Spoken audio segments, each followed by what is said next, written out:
Olá, bem-vindos a mais um vídeo do canal da Confiance Tech.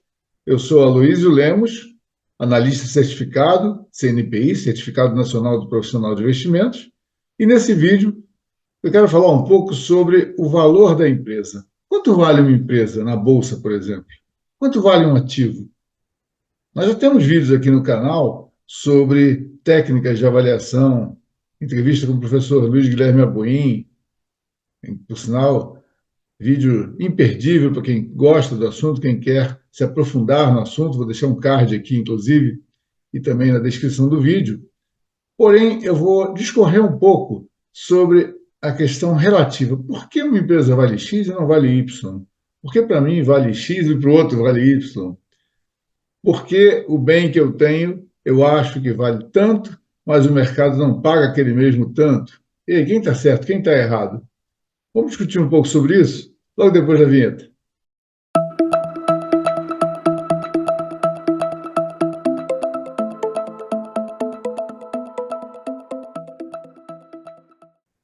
Bem, então, para falar desse assunto que eu comentei na introdução, eu vou utilizar aqui uma pequena apresentação em PowerPoint e eu estou dando o título, que dá título ao vídeo, que é esse que está aí na tela. Quanto valem as empresas nas bolsas de valores? E noções sobre valor? Valor contábil, valor de mercado, valuation, ou seja, o valor determinado por um estudo feito por um profissional da área de investimentos, de finanças. Vamos lá, vamos em frente. Quando se fala em valor das coisas, valor de empresas, valor de investimentos, a tendência natural de cada investidor é ficar assim, um pouco desconfiado. Primeiro, ele acumulou um pouco de dinheiro, é uma premissa aqui, e está pensando o que vai fazer com esse dinheiro. Vai investir? Vai consumir e liquidar logo esse dinheiro? Vai especular? Vai ter um conteúdo mais especulativo na sua aplicação? Ele fica diante dessa dúvida, né? E, para isso, ele vai consultar o seu assessor de investimentos, o representante da corretora com a qual ele investe, o gerente do seu banco, enfim, um amigo que entende do assunto. Normalmente, a pessoa vai procurar informação sobre isso. Eu estou criando aqui o estereótipo de um leigo, de uma pessoa que tem recursos, acumulou recursos e está com dúvidas sobre onde investir. E por que ele vai investir nas ações de uma determinada empresa, por exemplo? Por que aquela empresa estaria em bom momento para investir ou não? Como lidar com os fatores de risco? Essa é uma dúvida que aquele nosso amigo ali vai conviver, pelo menos por um tempo ou talvez permanentemente. Como lidar com os fatores de risco? Vai sentir aí nessa corda bamba que a imagem sugere. A resposta para atenuar esse risco, ou atenuar os fatores de risco, se resume em dois pontos: informação e educação financeira. Ou seja, tem que buscar conhecimento, estudar dentro da medida do possível, buscar informações com pessoas da área, com pessoas preparadas para isso, e tem bastante gente, como eu falei, dei alguns exemplos, o gerente da instituição financeira, o representante da corretora de valores, um consultor de investimentos credenciado, né? Um agente autônomo de investimentos, enfim, alguém que possa ajudar esse investidor, essa pessoa que acumulou algum dinheiro e quer fazer investimentos com mínimo de risco. A performance das ações em bolsa depende de fatos futuros, isso é certo. Portanto, é correto afirmar que o mercado acionário vive de expectativas. É muito comum, por exemplo, uma empresa vai divulgar o seu balanço, ou divulga o seu balanço. Naquele dia da divulgação de balanço, veio um resultado que surpreendeu positivamente o mercado, e aí a ação sobe. Ou veio um resultado que frustrou as expectativas do mercado, e a ação cai no dia seguinte à divulgação do balanço, né? Então, repare, tudo depende do que o mercado espera. O resultado pode não ser tão bom em termos de análise econômico-financeira, entretanto, a ação pode subir. Por quê? Porque, apesar de não ser tão bom, veio acima da expectativa do mercado. Ou pode ser um resultado favorável do ponto de vista da análise financeira, entretanto, veio abaixo do que o mercado esperava. Quem é o mercado? O mercado é um consenso de expectativas. formado, esse consenso, pelas opiniões dos profissionais do mercado, analistas de valores, consultores de investimentos, etc. Agora, o que altera o valor das ações? Perguntando de outra maneira, quais as bases de valor de uma empresa, tecnicamente falando? A resposta já está na tela. Nós temos algumas bases de valor para uma empresa. Uma primeira base é o valor patrimonial, ou seja, o valor contábil. As empresas publicam seus balanços e lá no seu balanço patrimonial há uma parte que eu já vou mostrar, onde está determinado o valor contábil da empresa. Quanto a empresa vale segundo o seu balanço contábil? No linguajar mais antigo, seu valor de livros, que em inglês até hoje se utiliza, que é o book value, é o valor de livros daquela empresa, o valor contábil dela. Essa é uma referência de valor. Outra referência de valor é o valor dado pelo mercado. Naturalmente, que eu estou falando de empresas com ações em bolsa, ou seja, que tem valor dado pelo mercado e esse valor é público. Você olha lá a cotação da ação, multiplica pelo número total de ações e determina quanto aquela empresa vale no mercado. Vou dar alguns exemplos, para alguns de vocês, talvez alguns exemplos que impressionam bastante. Já vou mostrar logo em seguida. E também tem os modelos de valuation, que são, por natureza, imprecisos, por mais que se utilizem boas técnicas. Então, é o valor presente dos fluxos de caixa projetados, é um modelo de valuation, ou o modelo dos chamados múltiplos de mercado, ou avaliação relativa. Vou falar um pouquinho sobre isso. Esses assuntos já foram bem mais aprofundados em outros vídeos aqui do canal, como já falei na introdução, principalmente pelo professor Luiz Guilherme Aboim. Eu vou deixar card aqui, deixar referências, links na descrição desse vídeo aqui. A proposta é que as pessoas tenham interesse, ou cause estímulo nas pessoas em buscar aprofundamento. Então, tudo que eu vou falar aqui é de forma resumida e o máximo simplificada possível. Para quem não tem muita noção da parte contábil, isso aí é o que se poderia apresentar como da forma mais sintética de um balanço patrimonial, que é um componente das demonstrações financeiras. O balanço patrimonial tem, de um lado, o ativo ou os ativos da empresa, que representam seus bens e direitos. Então, tem valores a receber, tem caixa disponível, suas fábricas, suas máquinas. Isso tudo compõe o lado do ativo. E nesse valor hipotético aí tinha um bilhão de reais no valor total da soma dos ativos dessa empresa numa determinada data, que é sempre uma fotografia.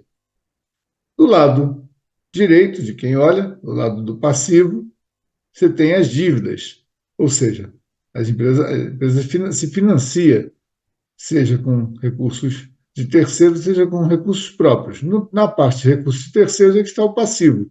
São dívidas bancárias, dívidas com fornecedores, dívidas com impostos, todas que ela tem um prazo para pagamento. E, supondo aí, essa empresa, nesse momento, nessa fotografia, devia 400 milhões de reais. 1 bilhão menos 400 milhões dá 600 milhões. Por isso, o patrimônio líquido, ou seja, é o que sobra para os acionistas, é o valor dos acionistas. Esse valor, nesse exemplo aí, de 600 milhões, vem a ser, portanto, o valor contábil da empresa, aquela primeira referência de valor que eu mencionei no slide anterior. Então, essa empresa teria como valor de referência contábil 600 milhões de reais, nada mais nada menos do que o valor pertencente aos acionistas, né? A parte que financia os ativos da empresa com recursos próprios, ou seja, com recursos dos próprios acionistas. Então, essa é a primeira noção de valor. Segunda noção de valor, valor de mercado. Valor de mercado, eu já falei agora há pouco, nada mais é do que você pegar, em se tratando de uma empresa de capital aberto, a cotação, num determinado momento, ver qual é o número de ações, a base acionária da empresa, cada empresa tem um número de ações diferente da outra, e multiplica a cotação pelo número total de ações, e aí você tem o valor de mercado da empresa. Quanto essa empresa vale no mercado? Vamos ver alguns exemplos aqui, e são muito impressionantes, principalmente em se tratando dos Estados Unidos e alguns outros países. Primeiro, começando justamente pelas referências de país. Ou seja, se nós pegarmos todas as empresas de capital aberto dos Estados Unidos, somarmos, e a referência que eu peguei para essa apresentação são cotações do dia 19 de agosto de 2024. Acreditem, dá a bagatela de 57 trilhões de dólares. Depois, o maior país em termos de valor de mercado, ou seja, a soma do valor de mercado de todas as empresas de capital aberto daquele país, a China, 6 trilhões de dólares. Depois, o Japão, perto de 5 trilhões de dólares. Índia, 4,6 trilhões de dólares. E Reino Unido, 3,6 trilhões de dólares. Tudo nessa data, ou seja, meados de agosto de 2024. Claro que isso muda diariamente. Não em grande intensidade, mas tem pequenas mudanças todos os dias a partir das variações das cotações das ações. A soma de todos os países do mundo dá mais de 100 trilhões de dólares. Realmente é um mercado extremamente robusto, o mercado de capitais no mundo. O Brasil, nessa lista aí, nessa data, ocupava nesse dia a 20ª posição, com cerca de 825 bilhões de dólares, ou seja, o somatório do valor de mercado de todas as empresas de capital aberto no Brasil. Isso não é pouco, não. 20ª posição é uma posição importante. O Brasil está entre os principais mercados de capitais do mundo. Agora vamos ver alguns exemplos das maiores empresas de alguns desses países. Na verdade, mostrando que os Estados Unidos são números realmente absolutamente impressionantes, lembrando que eram 57 trilhões de dólares o somatório de todas as empresas, são milhares de empresas de capital aberto nos Estados Unidos. Só a Apple, 3,4 trilhões de dólares. Acreditem, 3,4 trilhões de dólares de valor de mercado. A Nvidia, empresa também de tecnologia, 3,2 trilhões de dólares. A Microsoft, 3,1 trilhões de dólares. Isso tudo nesse mesmo dia. Eu peguei as 3 empresas que somam, nessa ocasião, mais de 3 trilhões de dólares em valor de mercado. Claro que abaixo delas tem outras empresas de valor também muito significativo, mas separei apenas as 3 maiores aqui. Mesma coisa para o Brasil, sendo que para o Brasil eu peguei 5 maiores, na mesma referência de data, e com valores em bilhões de dólares para fazer uma comparação mais direta. A Petrobras, nessa data, o valor de mercado 95 bilhões de dólares. O Nubank, ou Nu Holdings, 69 bilhões de dólares. Muito impressionante, um crescimento vertiginoso dessa empresa. Itaú Unibanco, 62 trilhões de dólares. Vale, 45 bilhões de dólares. E a WEG, uma empresa de eletromotores, uma multinacional brasileira, com sede em Jaraguá do Sul, para quem não conhece, uma empresa muito importante brasileira, 40 bilhões de dólares de valor de mercado, as 5 maiores nessa data. Isso é só para dar uma noção de valor, do que é o valor de mercado. Cada uma delas tem lá um valor contábil, um valor patrimonial, que certamente não é igual, os valores não são iguais aos valores de mercado. É mais habitual as empresas terem valores de mercado superiores ao seu valor contábil. Porque o valor contábil é aquela riqueza construída até aquele momento. O valor de mercado já está certamente embutindo a expectativa que o mercado tem, que os analistas, os investidores têm, com relação ao que vem pela frente. Então, é natural que o valor de mercado seja maior que o valor contábil. Não é uma regra, mas é uma tendência. E as bases para avaliação de uma empresa? Aí nós estamos caminhando para a avaliação que o analista vai fazer. Ele normalmente parte da análise do ambiente macroeconômico, então ele vai analisar variáveis como taxa de crescimento do PIB, taxa de juros, nível de emprego, inflação, câmbio. Depois ele vai avaliar o setor de atuação da empresa, aspectos de concorrência, barreiras protecionistas, acesso a matérias-primas, enfim, preços de produtos, claro, toda uma série de informações. Isso vai depender até de cada empresa, quais as variáveis são mais importantes para cada uma delas. A partir dessas informações, os analistas normalmente fazem uma análise dos balanços mais recentes, históricos de 2 anos, em bases trimestrais, é muito comum que os analistas façam. As empresas têm obrigatoriamente que divulgar balanços trimestrais para o mercado. cálculo dos principais indicadores de análise de balanços, obtenção de informações adicionais, que é muito frequente no site das empresas mesmo, os press releases, comunicados, avaliação da companhia em perspectiva, ou seja, olhando ela para frente, ambiente de negócios, o que se espera desse negócio e dessa empresa no futuro. A partir daí, é necessário fazer projeções das demonstrações financeiras e, a partir dessas projeções, incluindo aí projeções de fluxo de caixa, vai ser determinado o chamado valor justo, normalmente por dois modelos. O modelo de fluxo de caixa descontado, que é o que depende mais de projeções de longo prazo, ou o modelo de múltiplos de mercado, ou avaliação relativa. Em síntese, a chamada análise top-down é feita assim: uma análise econômica, análise de setor, análise financeira da empresa, chegando então no valuation, a partir do balanço patrimonial, da demonstração de resultados, avaliação de fluxo de caixa e de uma visão de longo prazo. O valuation por fluxo de caixa descontado são necessárias projeções para pelo menos 5 anos de resultados de fluxo de caixa. É um padrão. Isso pode variar a depender de cada empresa que está sendo analisada. Às vezes é necessário fazer projeções de um tempo mais longo, né? Aí, feita essa projeção de longo prazo, de fluxo de caixa, traz-se a valor presente, por isso o modelo do fluxo de caixa descontado. Então, é um cálculo de perpetuidade de fluxo de caixa, que a empresa não vai acabar naqueles 5 anos ali, né?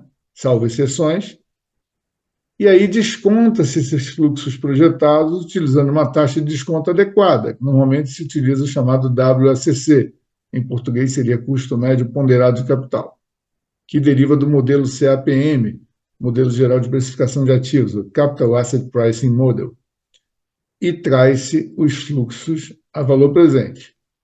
Esses fluxos são trazidos a valor presente, desse valor é deduzida a dívida da empresa, dívida com bancos, principalmente, e assim chega-se ao conceito de valor justo. Repare que está entre aspas no título ali, porque o valor justo, na análise que eu estaria fazendo, é diferente da que o João fez, que o José fez, que a Maria fez, que a Rosa fez. Ou seja, cada analista vai chegar num valor justo diferente todos os anos, as mesmas informações, dispondo das mesmas informações e usando as mesmas técnicas. Acontece que há subjetividade. Portanto, é daí que saem as diferenças de valor, diferenças de noção de valor, e alguns compram, outros vendem.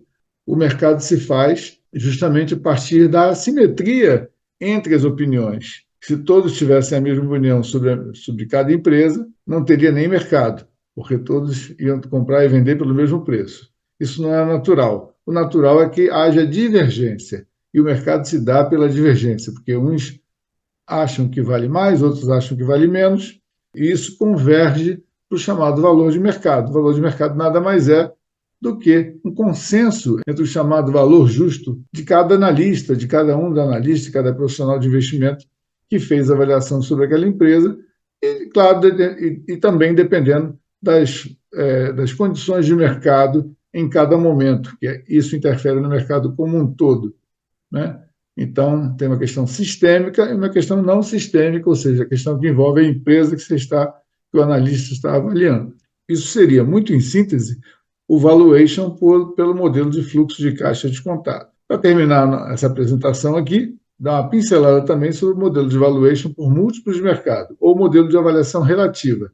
Ele aparentemente é mais simplificado, entretanto, guarda muitas armadilhas. Há de se ter bastante experiência, bastante cuidado no trato com esses números, com esses múltiplos, com esses indicadores. Alguns múltiplos bem conhecidos estão aí na tela. O índice preço-lucro, o índice preço-valor patrimonial e o outro índice que é o EV/EBITDA, ou Enterprise Value, por geração de caixa operacional. O preço-lucro nada mais é que a relação entre o valor de mercado da empresa e o lucro líquido da empresa em determinado ano. Então, exemplo, o preço da ação hoje está R$ 10 na Bolsa, o lucro por ação do ano passado ou do ano projetado pelo analista é de R$ 2 por ação. O PL nada mais é do que a divisão de um pelo outro, um PL 5 nesse exemplo. O PL passa a ser um preço relativo.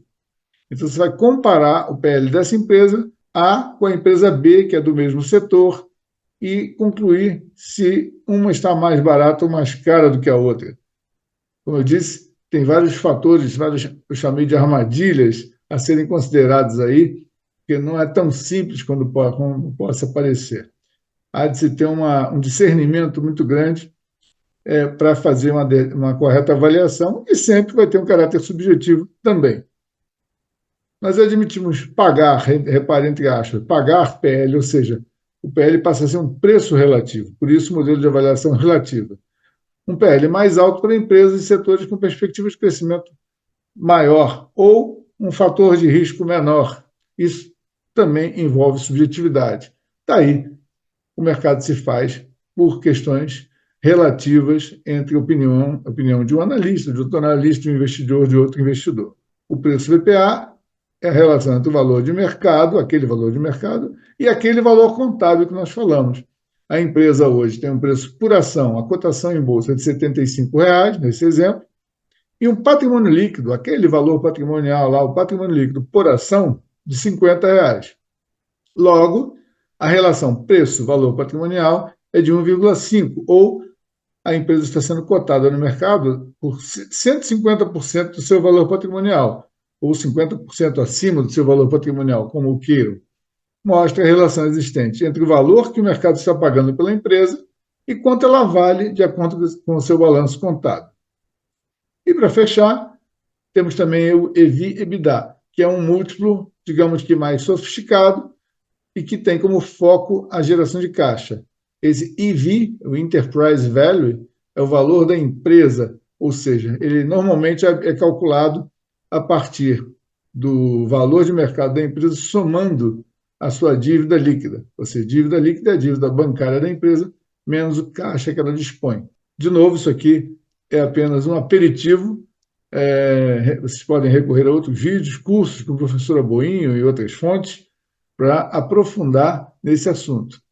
E o EBITDA é a geração operacional de caixa da empresa, que vem de uma sigla em inglês, que é Earnings Before Interest, Taxes, Depreciation and Amortization, ou, em bom português, LAGIDA, lucro antes de juros, imposto de renda, depreciação e amortização. É uma representação da capacidade de gerar caixa da empresa. Bom, o propósito desse vídeo era de ser algo sintético, apresentando as principais bases de valor da empresa. Espero ter atendido a expectativa de vocês. Como eu disse, mais uma vez, busquem outras informações. Aqui mesmo no canal, no site da Confiance Tech, tem muita informação e que permite que cada um de vocês se aprofunde nesse assunto, que é um assunto muito interessante e que, quanto mais a pessoa ou o investidor se sentir confortável dentro desses temas, mais confortável ele vai se sentir para investir, principalmente no mercado de ações. Vou ficando por aqui. Um grande abraço a todos. Até o próximo vídeo. Tchau, tchau.